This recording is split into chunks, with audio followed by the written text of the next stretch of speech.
Assalamualaikum warahmatullahi wabarakatuh. Kembali berjumpa dengan channel Wong Kaum 88. Di video kali ini kita akan menyimak sejarah hidup Sunan Gunung Jati, ulama Wali Songo dan Sultan Cirebon. Sebelum menyimak lebih lanjut, mohon dukungan untuk channel ini dengan subscribe, karena satu subscribe dari Anda sangat berguna bagi perkembangan channel ini. Terima kasih.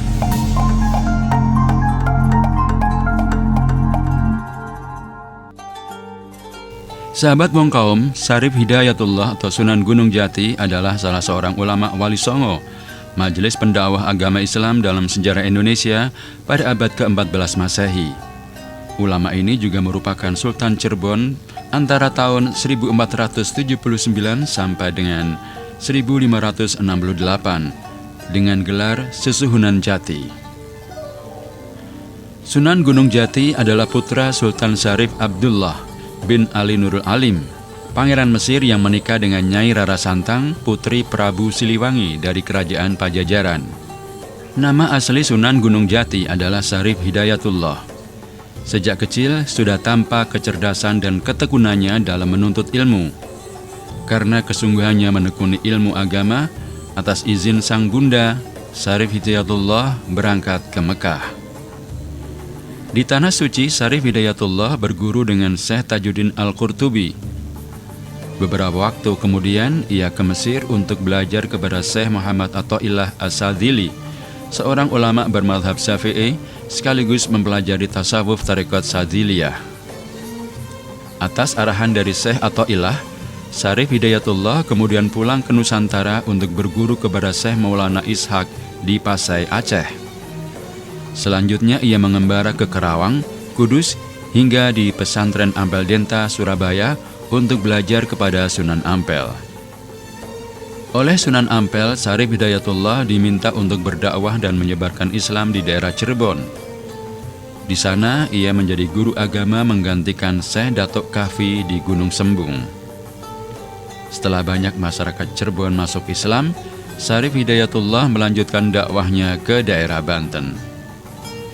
Semasa berdakwah di Cirebon, Syarif Hidayatullah menikah dengan Nyi Ratu Pakungwati, putri Pangeran Cakrabuana atau Haji Abdullah Iman, penguasa Cirebon kala itu. Atas bantuan mertuanya, Syarif Hidayatullah mendirikan sebuah pondok pesantren dan mengajarkan Islam kepada penduduk sekitar. Oleh para santrinya, Syarif Hidayatullah dipanggil dengan julukan Maulana Jati atau Syekh Jati. Selain itu, karena ia berdakwah di daerah pegunungan, ia digelari sebagai Sunan Gunung Jati. Setelah Pangeran Cakrabuana meninggal dunia, tampuk kerajaan Cirebon dilanjutkan oleh menantunya, yakni Sunan Gunung Jati. Duduk di kekuasaan, dakwah Sunan Gunung Jati beriringan di jalur politik. Ajaran Islam berkembang pesat di Cirebon, Sunda Kelapa, Banten, dan banyak daerah di Jawa Barat. Untuk memperluas syiar Islam, Sunan Gunung Jati menikah dengan Nyai Ratu Kawunganten, putri Bupati Kawunganten, Banten. Salah seorang anaknya, Maulana Hasanuddin, kelak meneruskan dakwah ayahnya sekaligus menjadi Sultan Banten. Cirebon juga menjalin hubungan dengan Tiongkok.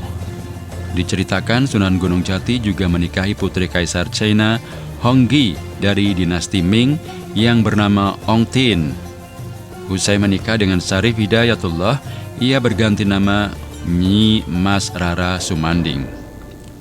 Dakwah Islam yang dilakukan Sunan Gunung Jati kian kokoh berkat kerjasama dengan banyak kerajaan tersebut. Pada tahun 1568 Masehi, Sunan Gunung Jati berpulang. Ketika meninggal, usianya diperkirakan mencapai 118 tahun. Makamnya terletak di Gunung Sembung, Desa Astana, Cirebon Utara. Sekian video kali ini, terima kasih sudah menonton, sampai jumpa di video-video selanjutnya. Assalamualaikum warahmatullahi wabarakatuh.